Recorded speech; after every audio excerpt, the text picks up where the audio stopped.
I'm making you this video just to make sure that you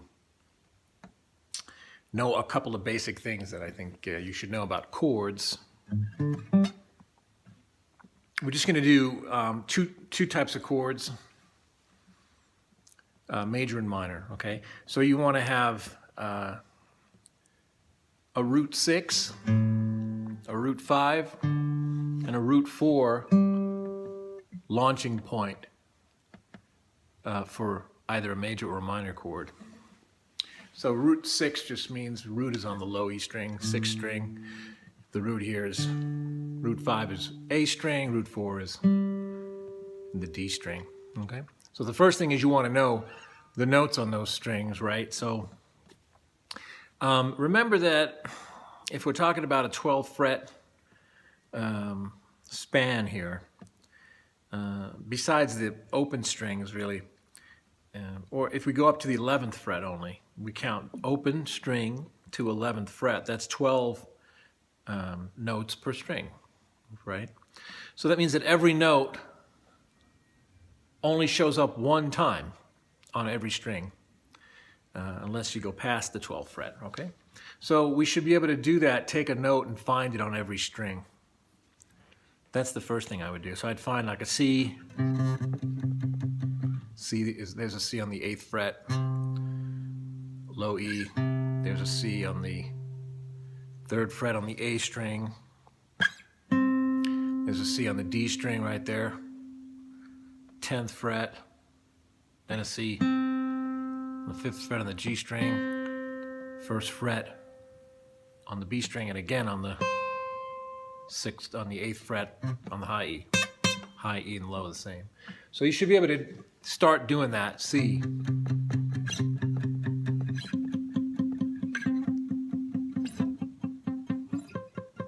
Just know where the notes are on every string. Then say F.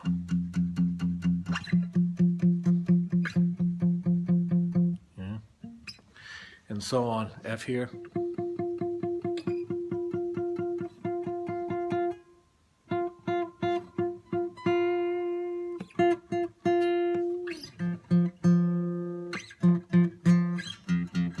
Okay, so that's something you should just spend 5 minutes doing.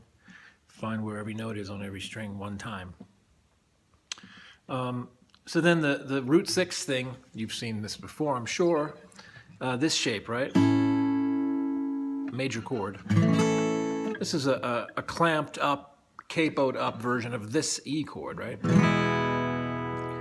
So if you can play this E major and E minor, then you can play this and that, okay? So that would be root on the E, root 6, A major, A minor. This would be a G major, G minor, basing it off of the 6th string.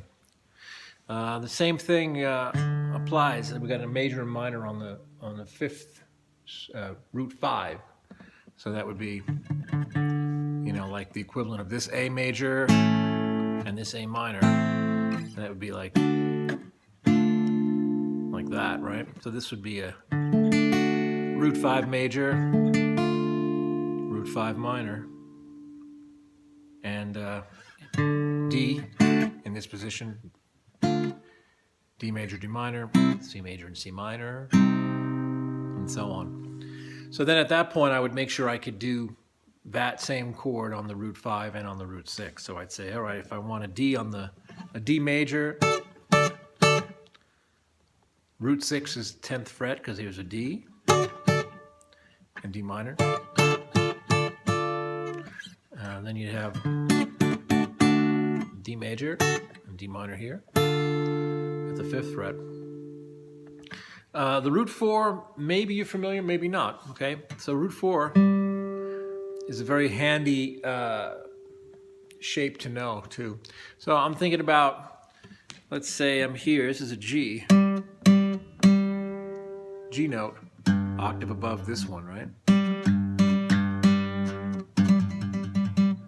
G, G an octave higher. So here's my root G, here's the 5th, and then here's there's another G. And then I need a B to make this a full G chord. Here's a G chord here, right? Open. In this G chord, I've got a G here, a B here, and then a D, another G open, a D there, maybe, and then. So I've got, you know, more than enough of each, more than enough G notes, right? So here I have a G, 2 spots, 5th fret, and 8th fret for G on the B string, and then here on the G string, here's my D.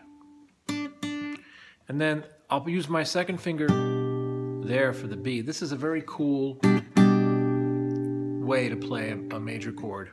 The root is here, the lowest root, and here's the...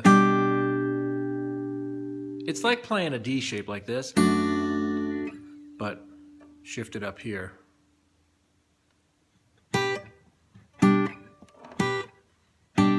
Okay? So the cool thing about this one is the difference between a major chord and a minor chord is that we lower the 3rd by a half step. So the 3rd is here. So this would be a G major, root, 3rd, 5th, octave. If I lower my middle finger, that's a cool root 4 minor chord. So this is a G minor chord. And a G major. Here's a G minor on the root 6. G major, and then up here would be G minor, 10th fret, A string, and G major. So I should be able to play major and minor chords on any of those strings, the 6th string, the 5th, or the 4th, the E, the A, the D, root 6, root 5, root 4. So if I was, let's say, playing, let's say I wanted to play G minor to an F, to a B flat, instead of going like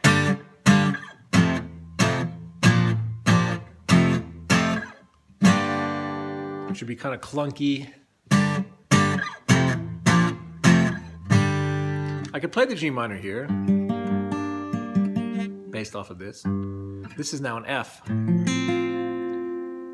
Here's my F root, and then here's a B flat. So I could walk it up, you know, instead of going. All right, so what those have in common is they all use a 1st finger, right?